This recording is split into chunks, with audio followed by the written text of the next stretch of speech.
क्या कभी आपके साथ ऐसा हुआ है, आप अपने बेड पर आराम से सो रहे हो और तुम्हें ऐसा फील हो like someone is staring at you, और जब आप अपनी आंखें खोलते हो तो आप देखते हो जैसे कोई आपके चेस्ट पर बैठा है और उसका फेस बहुत स्केरी है, या कोई क्रीचर जो आपके बेड के साइड में खड़ा है। आप अपनी बॉडी को तो मूव करना चाहते हो डर की वजह से, लेकिन कर नहीं पाते। इस प्रोसेस में आप कुछ बोल भी नहीं पाते। तो वीडियो के एंड तक बने रहें और जानिए आखिर क्या होता है स्लीप पैरालिसिस।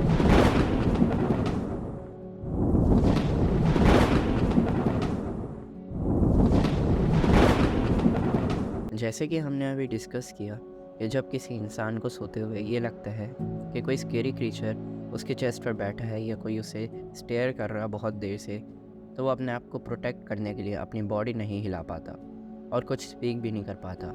इस प्रोसेस को ही स्लीप पैरालिसिस कहते हैं। ये एक टाइप के नाइटमेयर की तरह होता है जिसमें हम डिफ्रेंशिएट नहीं कर पाते कि ये रियल में हो रहा है हमारे साथ या सिर्फ एक ड्रीम है। तो आखिर ये स्लीप पैरालिसिस होता क्यों है? इसको जानने के लिए पहले आपको REM के बारे में जानना होगा। तो REM बेसिकली कहते हैं रैपिड आई मूवमेंट को, और sleep paralysis REM stage of sleep में आकर होता है।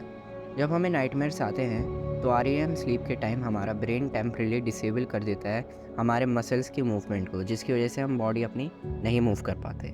साइंटिस्ट का मानना है कि स्लीप पैरालिसिस जब होता है जब हमारा ब्रेन REM स्लीप से जाग जाता है, जब वो हमारा ब्रेन अवेक हो जाता है REM स्लीप से, बट हमारी बॉडी मसल्स एस्टोनिया में रहती है, जिस वजह से हम अपनी बॉडी में मूवमेंट नहीं कर पाते स्लीप पैरालिसिस के दौरान। लेकिन घबराने की इसमें कोई बात नहीं है। स्लीप पैरालिसिस एक हार्मलेस कंडीशन है। अगर आपको ये होती है तो आपको डरने की कोई ज़रूरत नहीं है। इससे आपको कुछ हार्म नहीं होगा और ना ही आपको कोई सीरियस हेल्थ इश्यूज़ होंगे। हाँ, बट अगर आप कमज़ोर दिल के हो तो आपको आप डरे डरे से रहोगे और ये सब चीज़ें फेस करनी होंगी आपको।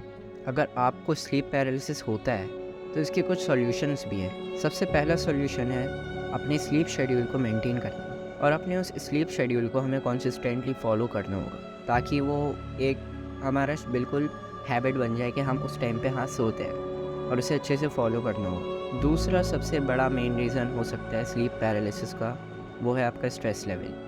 अगर आप उसे मैनेज कर लो, स्ट्रेस लेवल, अगर आप ज़्यादा स्ट्रेस लेते हो तो स्ट्रेस लेना कम कर दो। स्ट्रेस एक मेन फैक्टर है स्लीप पैरालिसिस में। तो थर्ड पॉइंट है हमारा practicing relaxation techniques like meditation before sleeping.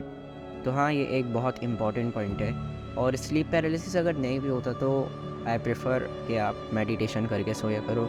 उसके बहुत सारे बेनिफिट्स हैं, और सुबह उठो तब भी मेडिटेशन करो। मेडिटेशन आपको सिखाता है कि आप अपने माइंड को कैसे कंट्रोल कर सकते हो, और आपका फोकस और कंसिस्टेंसी बढ़ाता है मेडिटेशन। आपको सोने से पहले अराउंड 10 मिनट्स की मेडिटेशन तो करनी चाहिए। तो ये थे कुछ 3 इम्पॉर्टेंट पॉइंट्स जिनकी वजह से अगर आपको स्लीप पैरालिसिस होता है तो आप इन 3 इम्पॉर्टेंट पॉइंट से इसे फेस ये सॉल्यूशंस हैं इसके। तो आई होप कि इसके बाद आपको नहीं होंगे स्लीप पैरालिसिस, अगर आप इन प्रोसेस को अच्छे से फॉलो करते हो तो।